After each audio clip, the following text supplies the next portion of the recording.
right, let's dive deep. Today, we're looking at some massive structural shifts in U.S. governance and economic reporting, specifically from late 2025. Our source material really points to two big forces converging. A huge expansion of executive power, and on the other hand, the, let's call it, manipulation of official data. That's right. And what's fascinating is the theory that seems to be driving it all. It's been labeled the dominance success model. Or Alpha 2.0, I've seen that one. Exactly, Alpha 2.0. It basically defines political success not by policy outcomes, but purely by the acquisition and unconstrained centralization of coercive and economic power. So it's not about a blueprint like Project 2025. It's just about accumulating power itself. Precisely. It sees older models, like what some call the Chapter 11 thesis, as just process. This is all about the end result, total control. Okay, so let's unpack the mechanism. How is the International Emergency Economic Powers Act, IEPA, being used to seize what you called plenary financial authority? That sounds extreme. It is. It's a very calculated judicial bid to seize near total fiscal control, specifically through tariff authority. But IEPA is for sanctioning foreign enemies, not setting domestic taxes. Right, but they're using a very specific reading of one section of the statute. They argue the power to regulate importation actually gives them the power to impose tariffs at will. Bypassing Congress completely. Bypassing Congress's Article A power of the purse.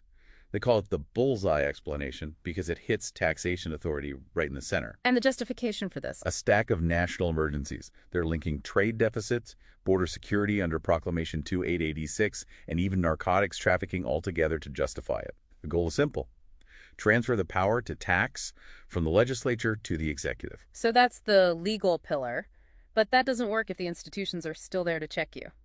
Let's talk about Schedule F. Yes. The reinstatement of Schedule S was absolutely critical to the second pillar, the institutional decay.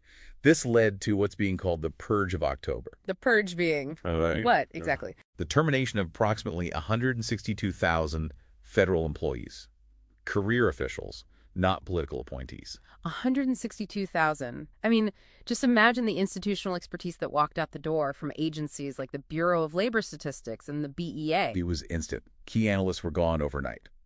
And the system flipped from, merit-based to loyalty-based. This is what created the Potemkin ledger. The Potemkin ledger.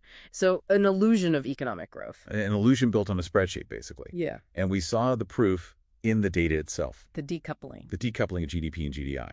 So official reports claim this amazing 4.3% annualized GDP growth for the third quarter. Which sounded great. It did.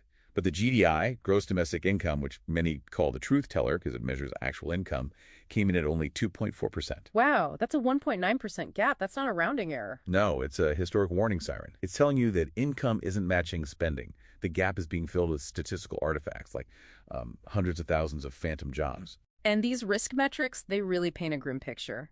The Constitutional Unraveling Index, the CUI, is at what, 86 out of 100? Critical level. And fiscally, the U.S. has now officially broken Ferguson's Law.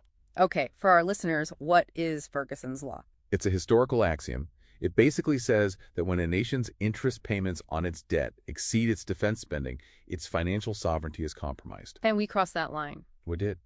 In fiscal year 2025, debt service hit $1.22 trillion. The defense budget was $892.6 billion. And the market reaction? A massive flight to safety. Gold blew past $4,500 an ounce, which signals a profound loss of global confidence in the U.S. dollar. So to bring this all together for you, the listener, we have this executive power seizure on one hand and this fake economic reality on the other. It seems like it's all pointing to one big event.